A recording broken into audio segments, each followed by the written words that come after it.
What's been more shocking than a southern Idaho thunderstorm? Well, probably those property tax assessments that are filling up mailboxes. One way to alleviate that appreciation, the homeowner's exemption, which some Idaho lawmakers are hoping to raise as well. But how does that help you today? You know, we're a busy bunch, so it can be difficult to remember dates sometimes.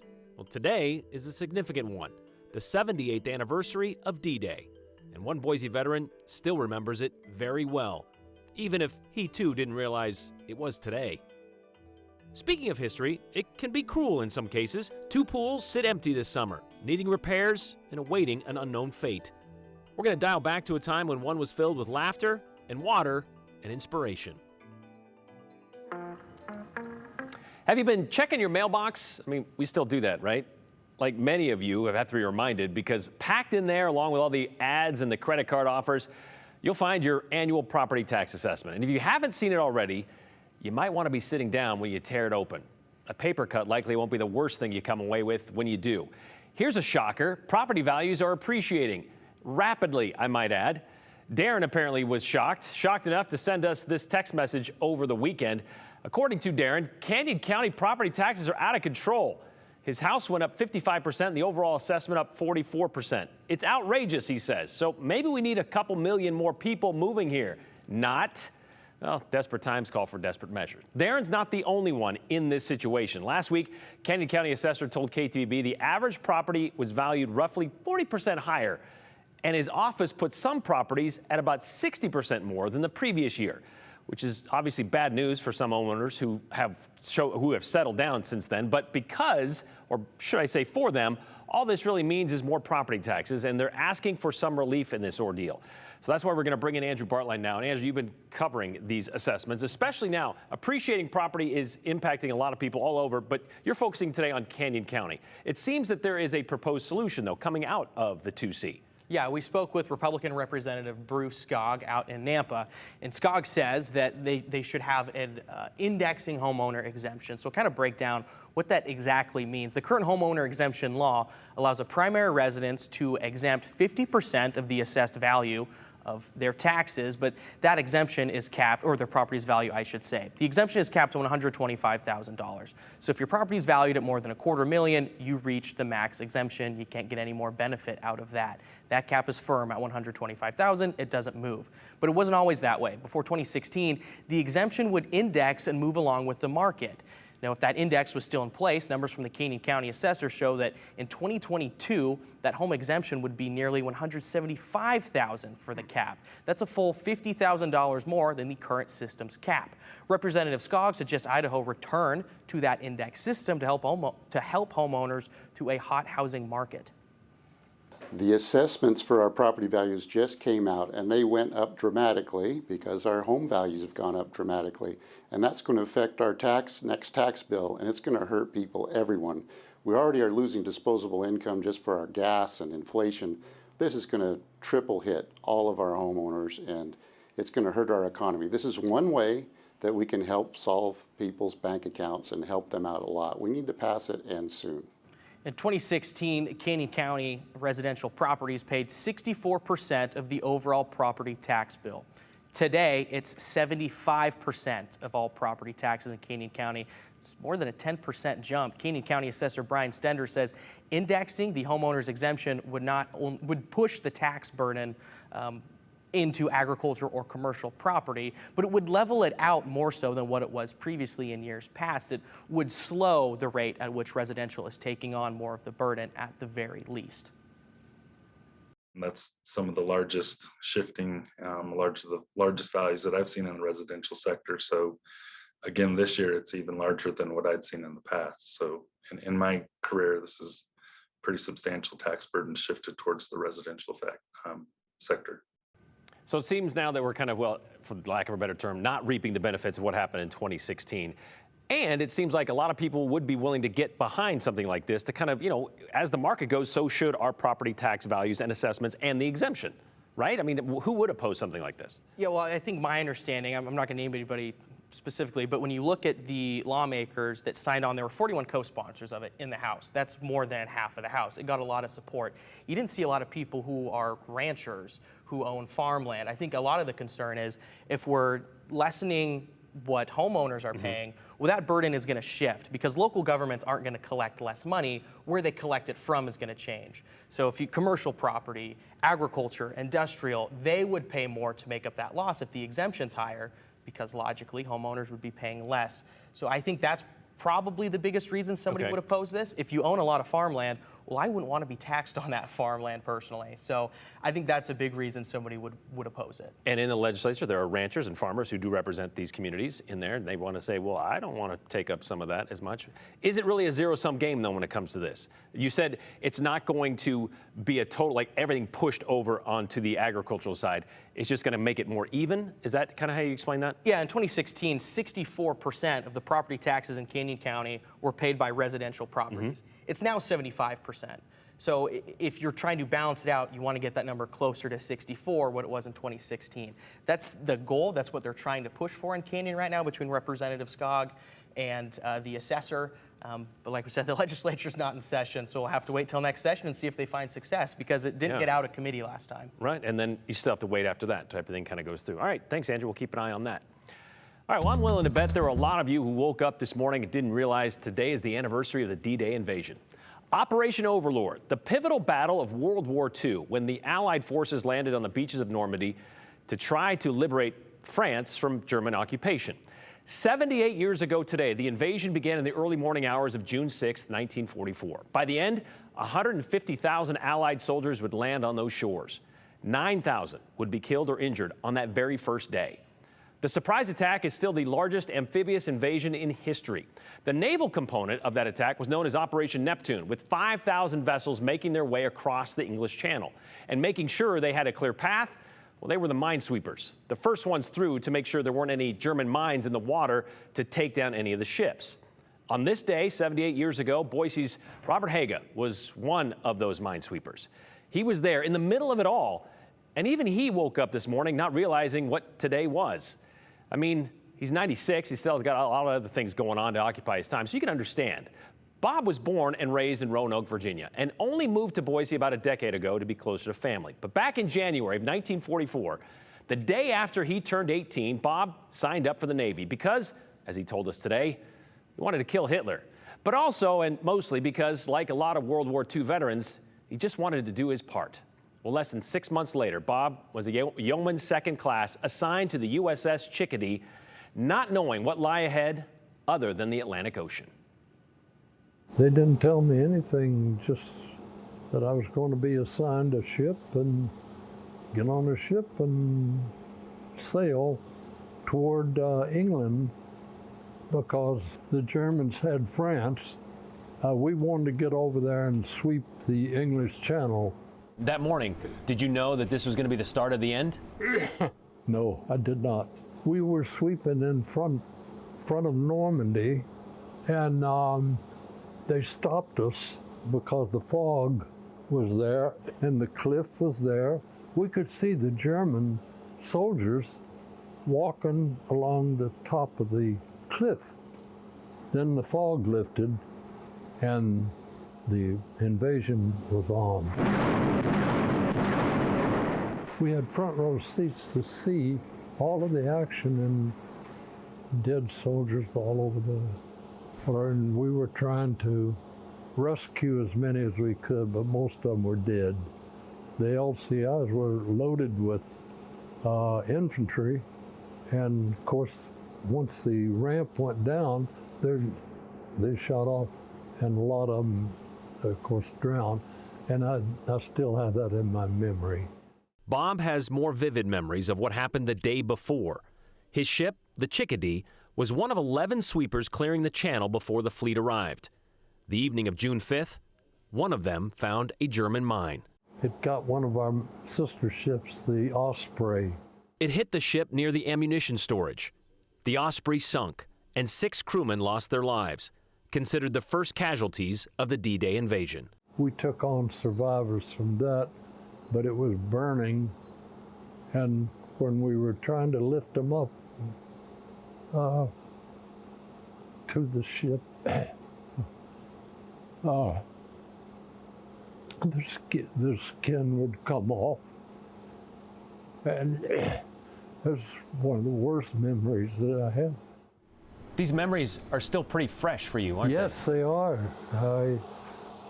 I've dreamt about them and thought about them a lot.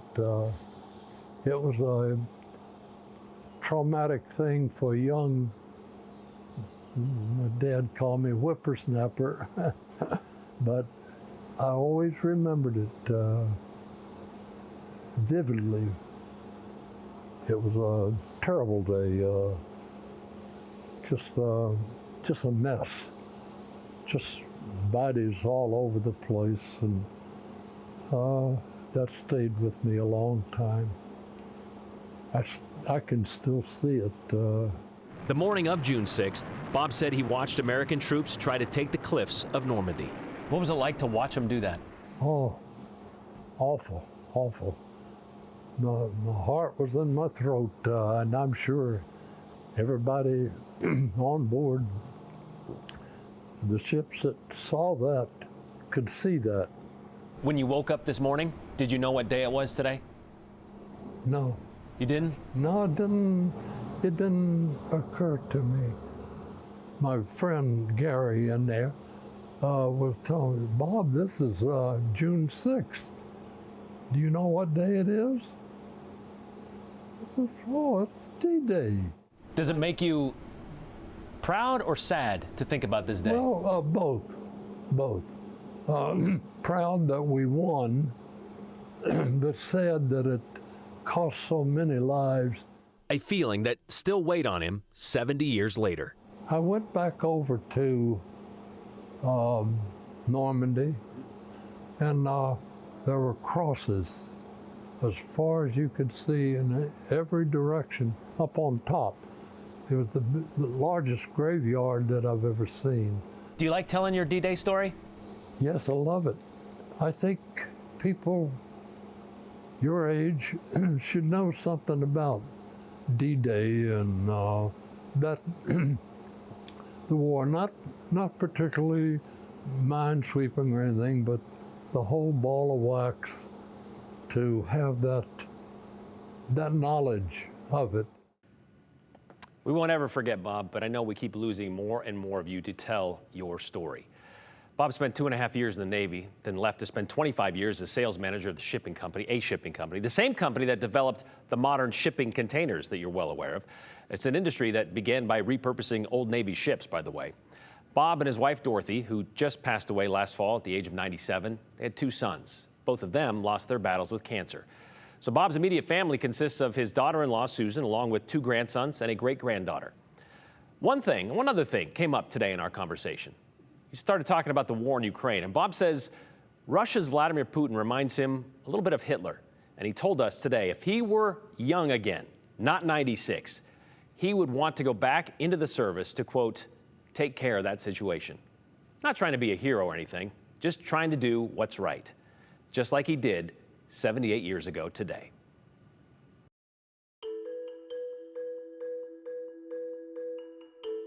The future of 2 Boise pools are going to be discussed before City Council, but we want to take a look back when Lowell Pool was filled with a lot more stuff that's a lot more fun. It held a deeper meaning for one Boise man who said the pool helped him during a difficult time of his life. All right, now's the time to encourage you to join the 208 conversation.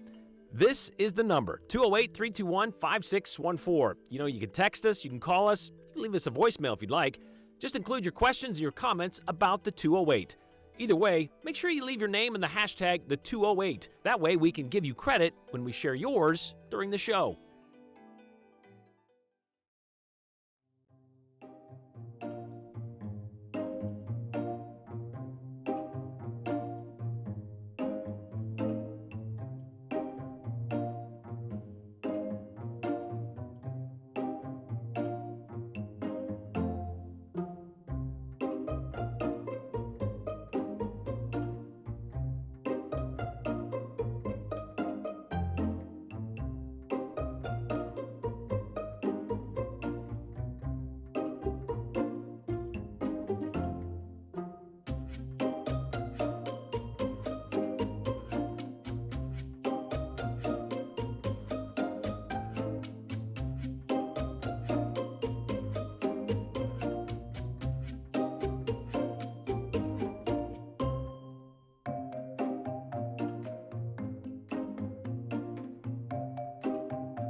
Oh yeah, school's out for summer, and in the other immortal words of Alice Cooper, no more pencils, no more books, no more teachers' dirty looks. But probably plenty of popsicles out there pedaling over to a friend's house and, of course, splashing in pools.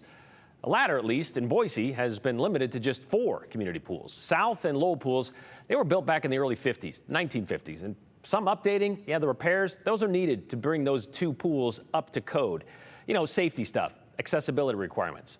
So both are closed and being evaluated by Boise Parks and Rec to determine if they should be shelved or saved. Well, back in 2002, Idaho Life reporter John Miller talked to a Boise man who lived next door to Lowell Pool, and he said the pool, may have saved his life. The last day of school is the first day of pool. Yeah! But for all the kids flipping and flopping and splashing, the kid having the most fun on opening day at the Lowell Municipal Pool I probably do enjoy it more. I grew up in the pool.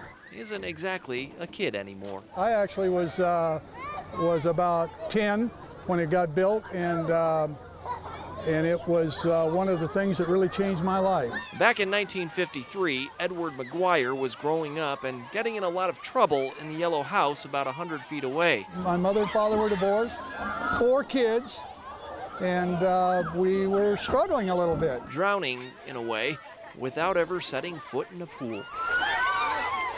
I remember a gentleman by the name of Bill Everts, who was head of Boise City Recreation, and he's up on top of the pool, and I was playing in my backyard, and I remember it well.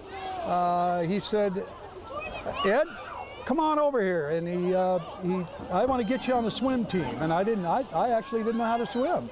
And Bill Everts became a father to me, to tell you the truth. The pool kind of took that responsibility. Is it fair to say without some special people, without this pool, you might not be sitting here with him today? Oh, I don't think there's any question about that. Whoa! What do you think of that, Darby? Pretty awesome, huh? So when you look at these kids here splashing around, doing their expert moves off the diving board. Right, there's one. Look at that. What do you think? Well, I think I'd like to be in there with them. So give other people the water slides and the big stuff. Right, exactly. I'm going to take this pool right here. This is the one. Saved your life? Saved my life. You bet. John Miller, Idaho's News Channel 7. We're saving, maybe? We'll see. Well, Edward used to buy passes for kids in the neighborhood who may not have been able to afford them. Sadly, both Edward and Bill Everts have passed away since John did that story. And since that story originally aired, Lowell and South Pool have begun to show their age. As we mentioned, the city is working with the community on plans for the future of both of those pools. City Council is going to hold a work session tomorrow afternoon at 3 p.m. where they're going to listen to feedback from community surveys and recommendations to consider for the future of those pools.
pretty amazing last night. Idaho Weather Watch was pretty amazing. The storm's coming in. It's gray outside right now. You can see just some very light showers out here to the distance. We're saying light at this point, but let's take a look at our latest radar. Started out with some lightning, as you can see here over the Owyhee Mountains. The lightning is kind of decreased on this sort of thing, but you can see as we get out here toward Boise, we do have some rain showers coming in. Some of it could be moderate rain showers, and you can see that it extends from about Caldwell all the way out here toward Boise. And after that moves through, there's not much left behind it. There's a little bit of moisture, but we think that it's going to be pretty much drying up for the evening. So when you look at this for tomorrow, it's 77. We have pretty much a clear day. We've still got about 3 to 4 more days where we have sunshine, quite a few clouds on Wednesday. Friday, there's a chance at 90 degrees. That'll be the hottest day so far this year if we hit that 90. Saturday and Sunday, I hate to say this, but we've got moisture out there. Looks like it's coming our way. It's not as heavy, but a chance of some showers and thunderstorms as we move into the weekend. We'll be right back.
All right, lots of people have lots to say about increasing property evaluations that are being sent out, the assessments that are being sent out in your mailbox, which of course would coordinate, or they should say correlate, to your property tax that you will see a little bit further in the year. But Jeff says, leave the farmers alone. They've suffered enough. Why not tax the businesses that have shown elevated profits? During the same time, we've all struggled, make the ends meet. How about charging the oil companies a dollar for dollar tax on fuel right now? If the money grubbers would stay out of our pockets, that would be great. They might still pass that savings on to you, though. My property tax is up 35%. So will I see a corresponding increase in actual services from the various taxing districts? Seems like an unfair windfall. Good question from Ken there. Maybe you might. Brian, with all the property taxes the city is collecting, they can afford to repair the pools. Maybe you'll see that happen. It's a wonderful resource for all residents and a healthy activity for children. That's from Carrie in Boise, considering the 2 pools that are, well, in need of some serious repair to get up to code. God bless Bob. He's a national living treasure, says Peggy in McCall. It's about Bob Haga, who is a survivor of D-Day, and he was on a minesweeper that cleared the path for the fleet that went from England to France to free that country and end World War II eventually. Thank you for your service and sharing your story, Bob. 100% American hero, says Mike in Boise. Crazy how in 78 years we've gone from signing up to go fight evil in Europe for the greater good of society to fighting over wearing a mask in public to fight a global pandemic, says Nick. Bob is the hero that made my dad sign up for the Marines right after graduating. He was born and raised in Roanoke and knew the family. That's awesome. He'd like to know that.